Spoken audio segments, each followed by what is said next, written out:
Well, hello and welcome back. Today I'm out here with my brother and we've got a nice pile of wood here that we're going to chainsaw up. So we're going to be using the mini excavator and we're going to start with the Husqvarna 572s, and the piles, it's a decent sized pile. It was like a dump trailer and a half, so we'll definitely be going to some other saws at some point. So we'll probably get out the 500 and the 462, but for the first time Alex says he's going to run the saw first and I'm going to run the excavator because he's got his new saw and he really wants to run it. Last video we've really only put I got a full wrap handle. There's a couple people that said they think I'd enjoy it, and I do think I'd enjoy it. And so far, what I've done with it and how I've held it, I do think I like it. And I happen to have a wrap handle on the shelf for him. I didn't know about it. Yeah, it's pretty crazy. Thanks, Aaron. Has all this stuff. Yeah, thanks, Aaron. Yeah. And then still waiting on the dogs. They'll get here soon. But my brother ended up doing a little bit of a custom job on this muffler for me. Yeah, I drilled out the baffle. Well. It's unbelievable how restrictive those are. Drilled out the baffle and then put a little top thing on there. It doesn't look good, but it sounds good, and it'll work until we can get a custom muffler for it. Yeah, it's a whole lot better than what it was, that's for sure. And so I'm gonna hold these logs for him and he's gonna cut. We'll get to it.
All right, so we finished cutting and splitting. We got that whole pile done.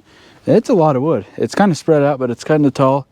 Whenever I hauled it in here, it was a full dump trailer and then a half. So there's probably 8 or 9 ricks there. And this stuff, it was locust, and it's been sitting in a backyard for a while. And I've had it sitting in the sun for, I don't know, 6 months. So I'm curious to see how wet it is. So we've got Alec here. It's pretty dry. It cut really well. Yeah, it was real dusty. And we'll see. He thinks it's going to split hard. Okay, maybe it will. This locust usually splits up pretty good. Well, I guess it splits up good when it's green. I don't know. Green. I don't know about when it's dried out a little bit. So let's take a little reading here. And it's still reading 28%. Do this piece right here. Right. So this one, smaller piece towards the edge. 35. Yeah, it's not dry. Split one of these little limbs and see if something smaller dried out better.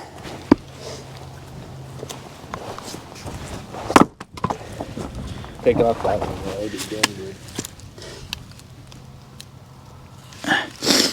It's still 27% too. So it turns out it really was not that dry, even though it's been sitting there forever. Locust is a dense wood, and it's one of those I think that really needs to be cut and split and in the sun rather than just drying in log form. I know the walnut that sits out there in log form for a while, it dries out pretty decent in log form, but locust not so much. So yeah, we got all that stuff cut. Alec used his new saw. He ran the 500 at the end. What do you say about the 500? You said you loved it? Yeah, that 500 is sweet. I think it's just the way the steels vibrate in your hand a little bit more. A lot of people don't but like, you did notice that. Like it. Yeah, that's the first thing I did notice. And it really reminded, I don't want to say it, of my 261, but that's just because of the difference in the vibrations and coming from that 572 to back to a steel. And so you think the Husqvarna is smoother in your hand? They are a lot smoother in your hand. Like less vibrations? Less vibrations, yeah. But I think everybody already knew that. Yeah. Well, except like the hardcore steel guys. Like, yes. I'm both ways. I like steel and I like Husqvarna. They both have glaring faults in them. Yeah. But I think there's definitely a crowd on either one that says, oh, you're an idiot if you run Husqvarna and steels are junk, you know. So yeah, and I really like that new wrap handle we put on that 572 of mine. It I think it improved the way I run a saw. Yeah, you said you're holding it. Options. You're holding it kind of right in the middle. Yeah, I really do like holding it like right here. It was obviously it's not very good right there, but like right in here, and it was perfect because I do that a lot. You wore your chaps today. Yeah, I did. It's cold. Yeah, the sweatpants. Yeah. But anyways, guys, that will do it for today. I think the next video will probably be splitting this all up because it'll be probably a couple videos worth. It's a lot of wood to split for me anyways. It's not a lot for some people, but a lot for me. All right, we'll see you next time.